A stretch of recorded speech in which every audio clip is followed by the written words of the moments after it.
საუბარს გავაგრძელებთ ფინანსტის ნიკოლოზ შურღაიასთან, ის არის ჩვენთან ახლა სტუმრად და მის ექსპერტულ შეფასებებს შემოგვაშველებს. მადლობა რომ ხართ ჩვენთან ერთად.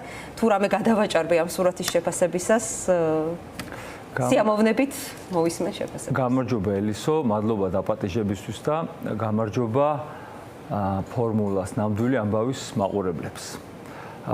ექსპერტულზე როგორ გითხრათ, ახლა კორუფციის და ყვარყვარეობის ან სეთურობის ექსპერტი მე არ ვარ. ამავე დროს ამ სურათში რაც ახლა თქვენ მოყევით, აშკარად ჩანს დაახლოებით როგორ გითხრათ, ეს ამ პერსონაჟების სურათი მე ასე ვხედავ. სხვებსაც უნდათ ჭამა. და ამდენს ყველას გარშემო ჭამა რომ უნდა და ამაგრებენ რეჟიმს, ვეღარ ამაგრებს, იმიტომ რომ მას მორალური ავტორიტეტი აღარ აქვს, კონტროლის მექანიზმები მოშლილია და ვიღაცამ ნენელა სხვამაც დაიწყო გამოხრა. ანუ ამან ერთბაშად 2 მილიარდი მოიპარა, პირდაპირ ვთქვათ, გონიოსა და კწანისის გასხვისებით, დასათვლელია, მაგრამ ესე დაახლოებით ისე ჩანს უკვე და შემდეგ გააგრძელებს, ასე უნდა, ფიქრი ასე აქვს და ვიღაცამ დაბლა სხვა მოიპარა. და ასეთი ბევრგან გამოჩნდება. მე ამას პრივატიზაციასაც არ დავარქმევდი, ეს რაღაცა უფრო ცუდი, უფრო მახინჯი მოვლენაა. და ძალიან ბევრ კომენტარს არ გავაკეთებ. ანუ რა უნდა თქვა ახლა, რაც თქვენ მოყევით, თავისთავად ამაზე თავის თავზე საუბრობს ეს ფაქტი. ეს უმნიშვნელო ამბავია თავისთავად რომ შევადაროთ იმას, რასაც მე უყურე თქვენთან გადაცემაში რომ მოვედი ჩვენი მოწამვლის შესახებ გადაცემას. უმნიშვნელოა, იმიტომ რომ ეს ადამიანების ჯანმრთელობას პირდაპირ შეეხნენ და არა მარტო ადამიანების ჯანმრთელობას შეეხნენ. ეს გადაწყვეტილება მიიღეს, ანუ ასეთ რაღაცეებზე მზად არიან, რომ ასეთი რამე გააკეთონ და შემდეგ ცდილობენ კვალის დაფარვას. 5 დღიანი გამოძიება ჩაატარეს, თვითონ მელა მკვდი მოწმად მოიყვანო, როგორ ხდება, რომ ასეთი საკითხების გამოძიებას იგივე ხალხი აკეთებს, ვინც ეს გამოიძია. და როგორ დავიჯეროთ ეს გამოძიება ისეთი ადამიანებისგან, რომლებმაც უამრავი, როგორ თქვა, საკუთარი ერის ცემატყეპისა და რავის დაზიანების ფაქტიდან არც ერთი არ გამოიძიეს და არც ერთი პოლიციელი არ დაუსჯიათ. და როდესაც ჩვენ თითქმის ყოველდღურად ხედავთ სასამართლოების უკანონო გადაწყვეტილებებს მოქალაქეების მიმართ, რომლებიც შემდეგ ზოგი სტრასბურგში თუ გაჩსაჩივრდა, მალევე ჩნდება ხოლმე ახლა თუნდაც ბაჩოქაჯაიას ეპიზოდი და მოდი ასე ვთქვათ, ჩვენმა მოსახლეობამ უკვე იცის ვისთან აქვს საქმე. ერის მომწამლელთან, მიმთვისებელთან სახელმწიფო ქონების, რომელიც სახელმწიფო მიწას ასხვისებს, არ გეუბნება არაფერს, ანუ აბუჩათაც გიგდებს და ერს და არაფერს არ გეუბნება, სავარაუდოდ ამ ფულს ითვისებს და კიდევ ამის გაგრძელებას აპირებს და ეს არის წვრილმანი ქურდობა ამ ვითარებაში, რიყის დოქების ამბავი, რომელიც ამის ფონზე სიმპტომია უბრალოდ იმ ვითარების, რაც ჩვენ ქვეყანაში არის. ერთი მარტივი მაგალითია, თუმცა მნიშვნელოვანი. საილუსტრაციოდ ნამდვილად და როგორ ფიქრობთ, რადგან თქვით, რომ ქართულ საზოგადოებამ ძალიან კარგად იცის უკვე ვისთან აქვს საქმე, მოქალაქე რამდენად გრძნობს მასზე როგორ აისახება ის ეკონომიკური პოლიტიკა, რომელსაც აწარმოებს ქართული ოცნება. აი, ამის გააზრება თუ მოხდა უკვე, იმიტომ რომ ცოტა უტრირებულადაც რომ თქვათ, ეს ფრაზა, ხო, სუპი მაქვს, სუპს ვჭამ, რაღაც პერიოდი მუშაობდა, მაგრამ ეს სუპიც, ეს რესურსიც ხო ამოწურვადია. ხედავთ, რომ რესურსი ელევათ და ეს თუნდაც ბიუჯეტის გატანისას გამოჩნდა ჭყალებში სეკვესტრი რას შეეხო. არნახული ეკონომიკური ზრდა აღარ არის და განაწილება ძალიან უთანაბროა. 10%, 15% უზრდიან თქვა ძალოვანი სტრუქტურების ან სხვა საბიუჯეტო საჯარო მოხელეებს, ხელფასებს და ამით ცდილობენ რომ აგერ გაჭმევ. ამავე დროს ინფლაცია უკვე 5%-ია, მომავალი წლის ბიუჯეტში პენსიონერებს მის უმეტესობას 5%-ით უზრდიან პენსიას, როცა ინფლაცია 5%-ია. ფაქტობრივად არ უზრდიან და სოციალურ დახმარებაზე იმ ხალხზე, ვინც ერთ კატეგორიაზე, რომელიც ახლა არ ჭირდებათ, საერთოდ გააუქმეს. ეს ისევ მაგონებს სეთურის ქცევას, რონანობ და ორი გოჭი რატომ მივეციო და ერთი უნდა დამეტოვებინაო და გნებავთ, აი უნივერსიტეტების გასხვისების ნაწილშიც ყველაფრიდან გნებავთ ახლა განათლების რეფორმის ნაწილშიც მთავარ იძახიან უფასო რეფორმა, უფასო სწავლა. სინამდვილეში უნივერსიტეტებს საფინანსებენ, ახლა პირდაპირ უნივერსიტეტებს დამოუკიდებლობას ართმევენ, მაგრამ ამასთან ერთად მომავალს ართმევენ მომავალ თაობას. აი ეს არის ამბავი. ახალგაზრდებს ართმევენ მომავალს. რომ მათ უხარისხოს სწავლას, კი შეიძლება თქვა, რომ მოკლე სწავლაში რაღაცა სასარგებლო იყოს, თუმცა მთელი ეს პროცესი, როგორც არის მომართული, არის რომ პერსპექტივო ახალგაზრდობა იყოს. მithქვია ბევრჯერ ეს ადამიანი არის ხმელი წიფელი, რომელიც არაძლევს ამოსვლას ახალ ამომავალ ყლორს. იმედით კი არ შეცქერის მას, არა, უნდა რომ ჩაწიხლოს, ჩაქოლოს საზოგადოებრივ გაისტუმროს, მათ ადგილას იაფი მუშახელი შემოიყვანოს, რომელიც ხმის ამომღები არ არის და ასე თავისთავად დაიმკვიდროს. ეხლა თქვენი კითხვა იყო, ბევრი ვისაუბრე, ხვდება თუ არა ამას ჩვენი მოსახლეობა.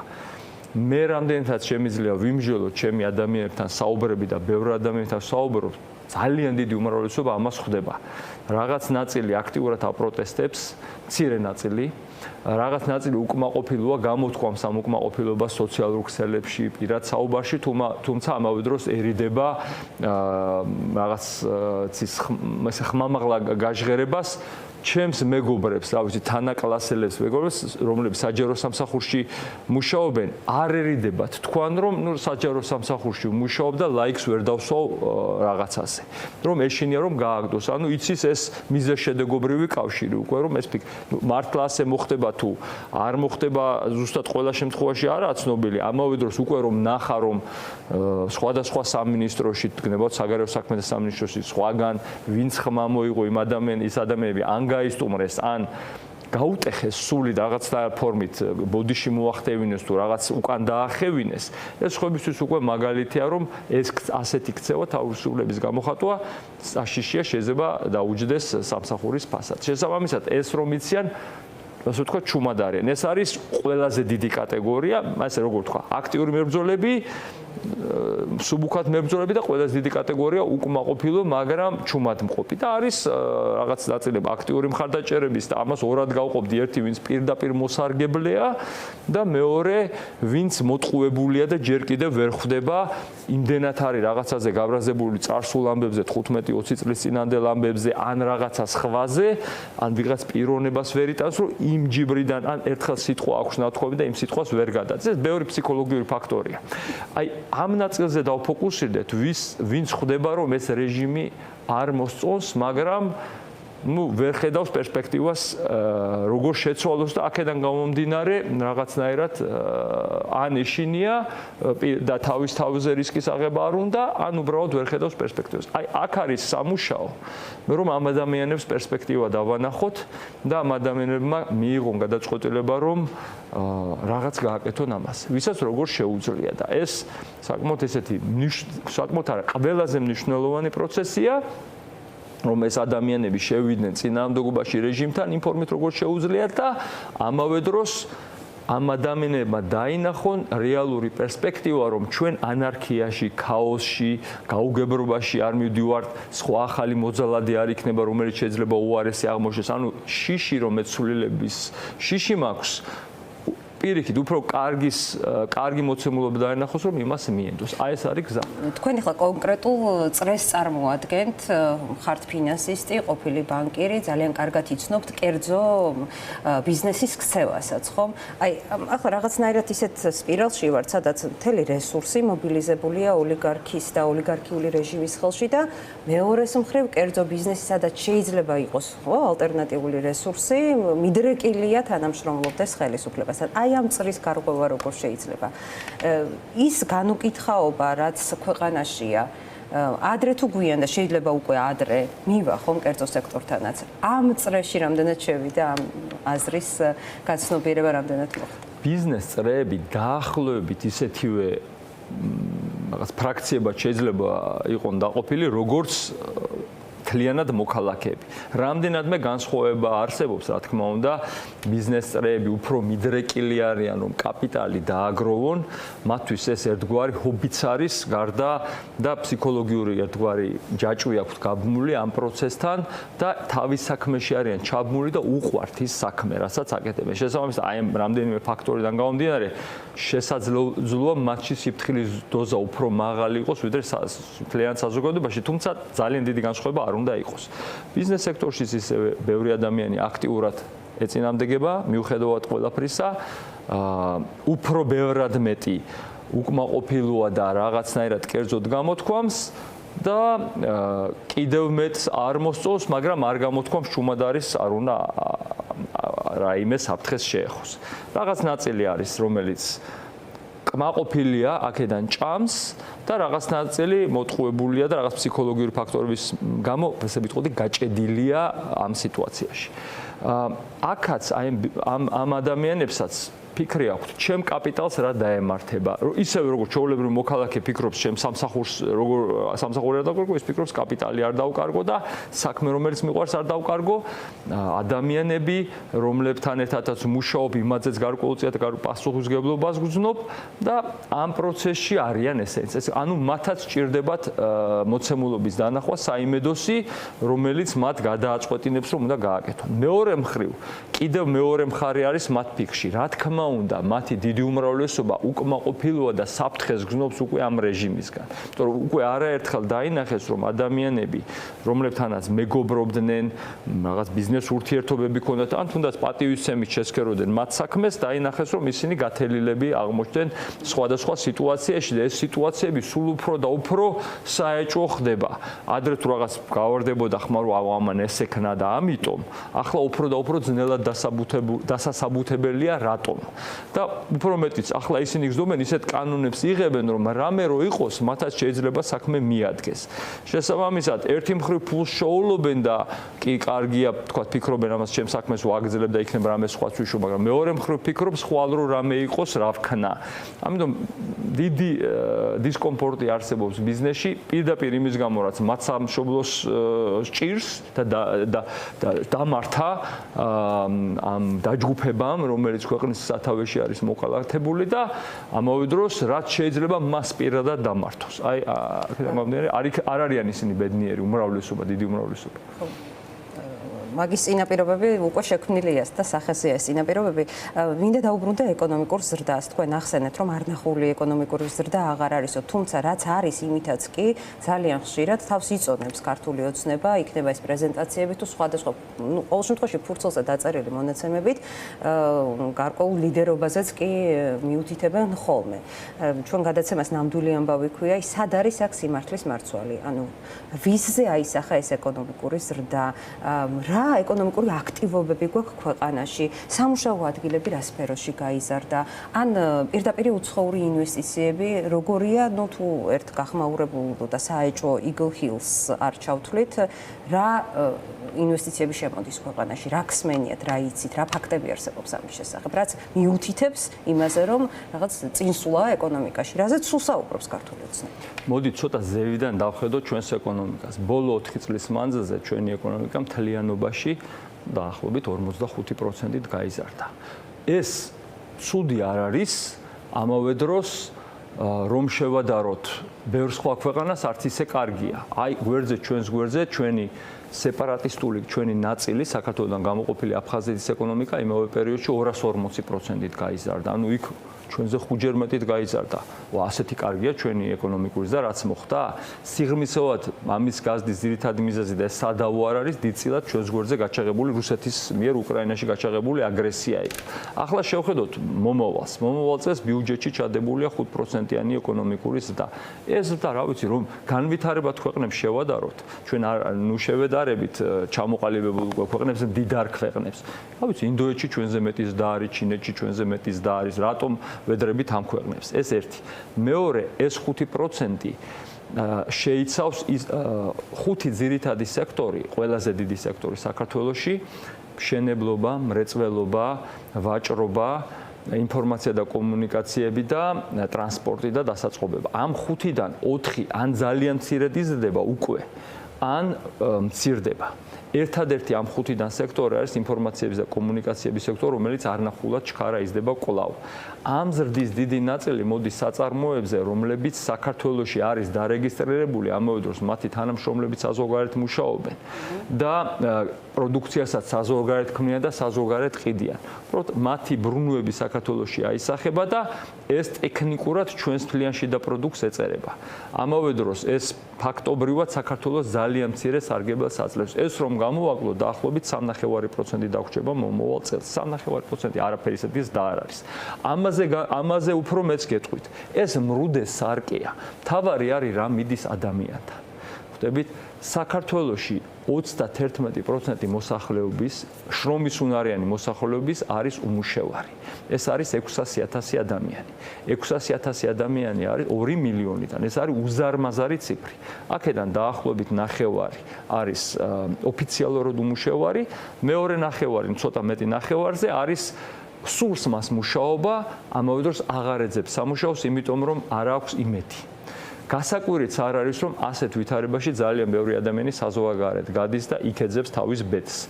320,000 ადამიანი არის ქართული ოცნების ხელისუფლებაში ყოფნის პირობებში გასული საქართველოსთან საქართველოს მოქალაქე. გასული, ესე, გრძელვადიანად გასული, არ ვამბობ დროებით მიგრაციაზე. შემოსულია სანაცვლოდ 272,000 უცხოელი და ზოგი რუსეთიდან ყველაზე დიდი ნაწილი და ძალიან დიდი ნაწილი უღარიბესი ქვეყნებიდან, რომლებიც ისეთ სამუშაოებზე მუშაობენ, ისე იაფად მუშაობენ, რომლებიც ბევრ ქართველს უკვე აღარ სურს, ანუ რაღაც ასეთი ვითარება გვაქვს. ეს და ზოგადად მთლიანად პროცესები ძალიან ესე ვიტყვი ამ სიტყვას კატასტროფულად უთხრის ძირს ჩვენს დემოგრაფიას. 5 წელია საქართველოში შობადობა უფრო ნაკლებია ვიდრე სიკვდილიანობა. განქორწინებების რიცხვი თანაფარდობა ქორწინებებთან ოჯახის პატივისმცემელ ქვეყანაში არის 63%. რაღაც საბჭოები ხო შექმნეს რაღაც დემოგრაფიის ამახალისებელი. კაცმა არის ის რა აკეთეს ამ საბჭოებმა. მე დიდი ხანია ვერ ხედავ რაიმე რეალურ ქმედებას დემოგრაფიის წახალისების და ხედავ მხოლოდ ახალგაზრდების განდევნის სადმი მიმართულ ქმედებებს, განათლების ეს რეფორმაც ნაწილობრივ მას ხელს უწყობს და ქართული ოცნების ზოგიერთი პროპაგანდისტი უკვე ღიად ამბობს ამას, რომ საქართველოსთან გავიდნენ ისინი.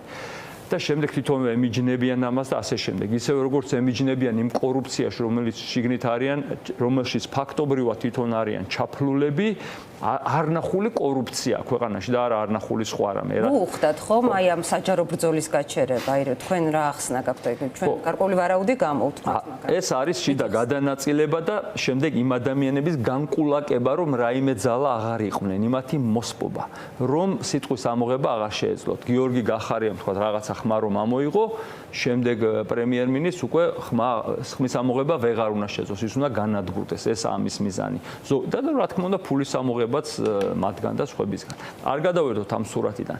ანუ ქვეყანაში გვაქვს ძალიან უთანაბრო განაწილება, ადამიანები იპარავენ მილიარდებს, რეალურად მილიარდებს, სხვებს უგდებენ 10 ლარს, 100 ლარს და აჯერებენ რომ ის კმაყოფილი იყოს და ეს არის შიშის უკვე ძალიან დიდი დოზა რომ ეს ადამიანები ფიქრობენ რომ ამაზე უარესი შეიძლება იყოს და მოდი როგორღაც ჩემ ოჯახში ვიყო, ოღონდ მშვიდობა იყოს, ოღონდ რაღაცა ბოროტება მე არ შემეხოს უშუალოდ და ჩუმად ვიქნები. სამწუხაროდ აი ძალიან სამწუხაროდ ასეთი მდგომარეობა გვაქვს. ამავე დროს ეს კარგი ადამიანები არიან უმეტესობა, ვინც ასეთ მდგომარეობაშია, კარგი როგორ ვთქვი, კარგის მსურველი, ბოროტის თავის ამრიდებელი და იმ ხალხს უმჯობესია რომ მაინც იმედი და რაღაცა ხელმოსაჭიდი მივცეთ, ვიდრე გავლანძღოთ რომ აუ რატომ ასეთ მდგომარეობაშია და უჭირს მას და ვერ აკეთებს და არა ის რომ ცუდია და სიღარიბე მოკავშირეა ოლიგარქიული რეჟიმის ამ შემთხვევაში. სამწუხაროდ აი დაბეჭდავებული სიღარიბე მოკავშირეა, გამჯდარი სიღარიბე. ამავე დროს ძალიან ბევრი ადამიანი ფაქტობრივად ახლა ღარიბდება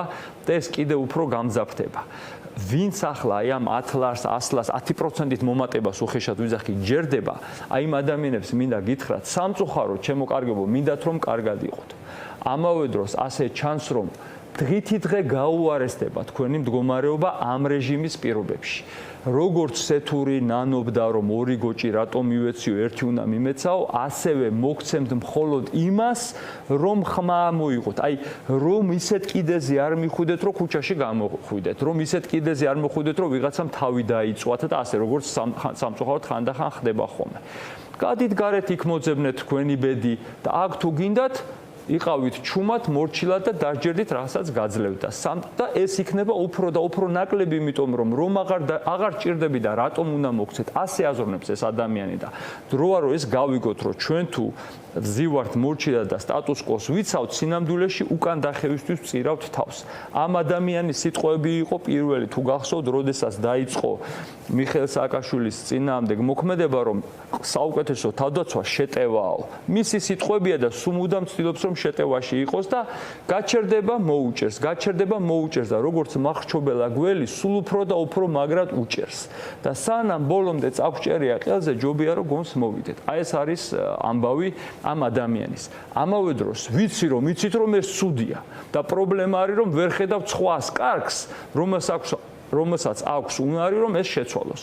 ერთი ასეთი გმირი ახლა არ აყვავს ქვეყანაში და ჩვენ საზოგადოებას დასაფიქრებელი გვაქვს როგორ შევქმნათ ისეთი ჯგუფი ადამიანების და ჩვენ ხელი შევუწყოთ, ვინც აიღებს თავის თავზე მეტის გაკეთებას. ამავე დროს ისინი მარტო ეს ჩვენ არის საპროტესტო საზოგადოება, რომელიც თავის მხრივ ერთ გმირს რომ ახსენებთ, რომელიც შეიძლება ახლა ერთი კონკრეტული ადამიანი არ არის, მაგრამ არის ის საზოგადოება, რომელთან ერთადაც ჩვენს ყველა ერთად გავართ რუსთაველზე. ეს არ კმარა. რაცაც უნდა შეეწყოს ახლა ხელი და ახსენეთ ჩვენ, აი, ვინ არის ეს ჩვენ და საბოლოო შედეგი რა შეიძლება იყოს, რაც საწყისი გახდება სიტუაციის გარდატეხის. რუსთაველზე დგომა არის ძალიან კარგი, მე ვამაყობ იმ ადამიანები და მიყვარან და ჩემი საუკეთესო მეგობრები გახდნენ. ამავე დროს ჩემს მეგობრებს ვეუბნები, ჩვენ თუ ერთობა არ შევქმენით, გამორიცხულია რომ რაიმეს მივაღწიოთ. ნებისმიერ საკითხში, რომელიც 100-თა სხვადასხვაობას იწვევს, ჩვენ სუსტები ხდებით უმალვი. მაგალითისთვის ავიღოთ ადგილობრივი არჩევნები. ერთი ნაწილი შევიდა ადგილობრივ არჩევნებში, მეორე ნაწილი არ შევიდა, რაღაც ნაწილი მათი ლანძღვით იყო დაკავებული, რაღაცა ნაწილი შერიგებით და რაღაცა მანდილის ჩაგდებით. ამავე დროს ეს 4-ხად გაყოფილი უხეშად საზოგადოება დარჩა სუსტი და აღმოჩნდა სასტიკად წაგებული. და ამის მერე კიდევ შესაძლოა ვიღაცებს არ გაუნელდა ჯერ კიდევ გული რატო არ შემომყვნენ, გულში ის წყენა რომ ისინი რატო არ შემომყვნენ და მეორები რატო შევიდნენ და რატო არ დააბოიკოტეს. ასეთი საკითხებს როგორღაც ახლა უნდა გადავაბიჯოთ, მოვიკლა წარსულ დროებზე დარდი და დავინახოთ მომავალი და დავინახოთ რა გვაქვს გასაკეთებელი. უნდა შევძლოთ შეთანხმება. უნდა შევძლოთ საკუთარი სწორი ადგილის პოვნა. ეს შეთანხმება შევძლოთ ისეთი იყოს, რომ ყველა ადამიანმა თავის-თავი იპოვოს. ყველა ადამიანი ხედავდეს თავის პერსპექტივას ამ ნაწილში. რაღაცნაირად სამართლიან პერსპექტივას, სუმცირე წინსული შესაძლებლობას თუ ამას დაიმსახურებს. აი ასეთ პერსპექტივას თუ შევქმნით და ჩვენ თუ მოვილაპარაკებთ ორ რაღაცაზე, როგორ ვექცევით ერთმანეთს და როგორ ვიღებთ გადაწყვეტილებებს. და თუ ჩვენ ამაზე შევთანხმდებით, ნებისმიერი საკითხი ჯერ განვიხილოთ და თუ შევთანხმდით, რომ ხმათა უმრავლესობით გადავწყვიტოთ, მერე ხმათა უმრავლესობით პატივი ვცეთ იმ გადაწყვეტილებას. და ასეთ შემთხვევაში განხეთქილების ვაშლები აღარ იქნება ჩვენთვის სახიფათო. და უმრავლესობა, როდესაც აი ესეთ შეთანხმებაში შეიკრიბება, სხვაობით იგრძნობენ თავს მომგებიან პოზიციაში, რომ ამას შეუერთდნენ და არა დაშდნენ ცალკე. ამავე დროს ვიმეორებ, ეს საზოგადოების ყველა წევრს უნდა აძლევდეს პერსპექტივის შესაძლებლობას. ახლა, როდესაც ეს ხელისუფლება ართმევს საზოგადოებას პერსპექტივას და ერთეულები იჩემებენ ყველაფერს, ამ დროს ჩვენ სხვები, ვისაც ეს გვერთმევა, მოვალენი ვართ, რომ გონიერები ვიყოთ. სიყვარულით, პატივისცემით მივუდგეთ ერთმანეთს და ამავე დროს სიმართლით და სიმამაცით. და ჩვენ თავშიც ვიპოვოთ სიმამაცე, რომ ის ადგილი დავიჭიროთ, რომელიც გვეკუთვნის.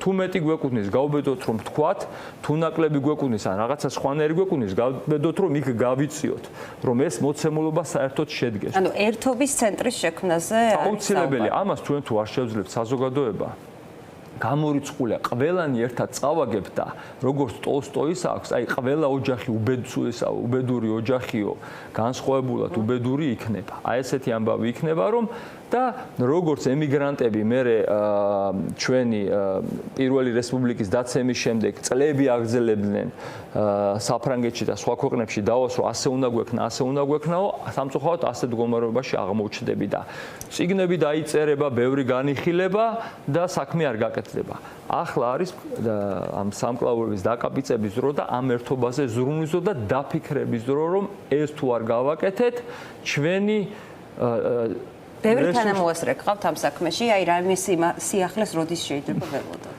თანამოაზრე როგორ გითხრათ ელისო, შეხედეთ, მე მეტად ვგრძნობ, რომ ადამიანები ამას ხვდებიან. ძალა ერთობაშია, გერბზე გვიწერია ქვეყნის და მეტად ხვდებიან, რომ ეს რაღაცა საჭირო ამბავია. ამავე დროს ამდენი ხანია გვიწერია და ვერ გაგვიკეთებია. ესე იგი რაღაცას კარგად არ ვაკეთებთ. უფრო კონკრეტულად რო გადავიდეთ თანამოაზრებაზე, ვგრძნობ, რომ ადამიანებს ეს საკითხი მეტად აფიქრებთ და მზად არიან რაღაც გააკეთონ, ამავე დროს არის ასთაშორის სხვაობა. რამდენად ერთად უნდა ბევრი ვიმსჯელოთ, რომ ეს შედგეს, თუ უფრო შედარებით ჩქარა გადავწყვიტოთ, როგორ გავაკეთოთ. სულ ყველაფერი ყველამ ერთად მოვიფიქრო და ორი თუ ერთად ვისხდეთ და ვიმსჯელოთ 200-500 კაცი.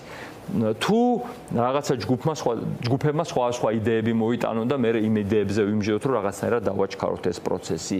ამავე დროს რამდენი იყოს ეს იდეები, რაღაცა მარტივზე შევთანხმდეთ და ამაზე ნელ-ნელა ავაშენოთ, თუ უფრო დიდების შექმნა შევეცადოთ და მოვიტანოთ. აი ძალიან პრაქტიკული საკითხებია, რომლებზეც ადამიანებმა საკმაოდ სწრაფად უნდა შევძლოთ შეთანხმება, იმიტომ რომ ჩვენი ძალები ასე არ იმატებს, ნელ-ნელა იკლებს, მოდი ასე ვთქვათ, რა თქმა უნდა, რეჟიმიც სუსტდება უფრო და უფრო, მაგრამ ამავე დროს ეს საქართველოს ასუსტებს რეალურად და საბოლოო ჯამში ეს ერთმანეთზე წაკიდებული დავით გურამიშვილის ქართლის ჭირის ამბავი მახსენდება, რომ ერთმანეთზე წაკიდულ ორ მამალს მერე იოლად კიდევს პირს მელა.